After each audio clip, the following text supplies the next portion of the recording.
It is Monday, July 30th, 2018. Thank you all for tuning in to the Sneed Mobile Tech channel. Today's focus topic is from T-Mobile. Have some news from Magenta, but before we get into the content, please go ahead and use the link in the description below to check out the Patreon page for Sneed Mobile Tech, where you can get public access to some videos that are available to all to view. And if you decide to support the Patreon page, you can get access to all the exclusive content and special features that are there to patrons.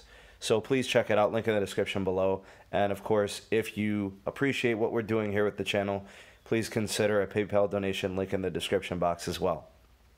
And quick little shout out to the patrons of Patreon.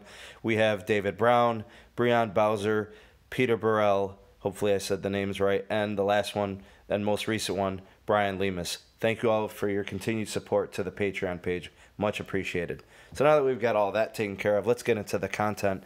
So T-Mobile has officially completed its first documented simultaneous non-standalone 5G and 4G LTE connection. They did so in partnership with Nokia, which I'll get to a little bit more in just a minute. T-Mobile has said that there will be 5G in 30 cities in 2018. I think what this is just T-Mobile trying to kind of show out a little bit, trying to keep up with the Jones, in the case of Verizon and AT&T announcing cities of 5G in 2018 and announcing different cities. It's right on time for T-Mobile to go ahead and kind of, throw in their 2 cents and say, hey, we're in this too. We're trying to get our 5G going, and, we've got markets and cities that are also going to have it, so don't forget about us. Now, T-Mobile's main focus, even up until now, and it's going to be the main focus for years to come, is going to be filling in their 4G LTE deficiencies. So their 600 megahertz and 700 megahertz deployments are probably still the most important thing when it comes to, their network performance.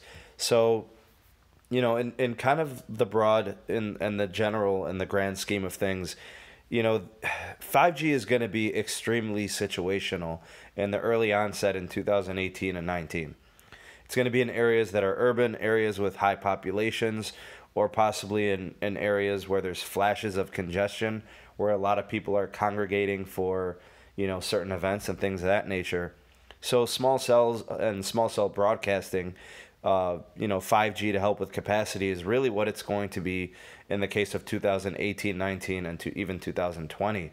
It's probably not until 2022, 2023, where we're actually going to see 5G hitting macro sites, large cell phone towers, and true dedicated cell sites, and not just more like small cell deployment installation. So, in terms of it being true 5G and being an extensive network, that won't be for, still, several years. So that's pretty much what T-Mobile's got going on with 5G. But to kind of talk a little bit about the hardware side, back to Nokia, T-Mobile and Nokia actually have reached an agreement, and this is a full-on agreement coming in at $3.5 million or $3.5 billion in a deal that puts Nokia as the supplier for the hardware for T-Mobile's 5G network. So this is a record deal. This is huge. It's the biggest of its kind worldwide towards 5G. I think it actually it probably leads the way and paces it for the amount of money. It is a multi-year deal. It is slated for several years to build out a substantial network for T-Mobile. And I think what T-Mobile is basically going to do is they're going to take their 600 megahertz, the planned Sprint merger is going to get them the 2.5 gigahertz, and then also in 2018 and 2019, they'll be putting in some bids on the millimeter wave spectrum in the auctions up and coming. So now that they've kind of inked this deal with Nokia, they'll have the hardware that they require for the 5G network. They'll have the AirScale radio access, cloud-connected hardware, and software. I'm sure it's probably proprietary through Nokia, and then acceleration services as well. So in terms of 5G hardware, you've got 3 big 5G suppliers. You have Huawei out of China, you have Nokia, which is out of Finland, and Ericsson out of Sweden.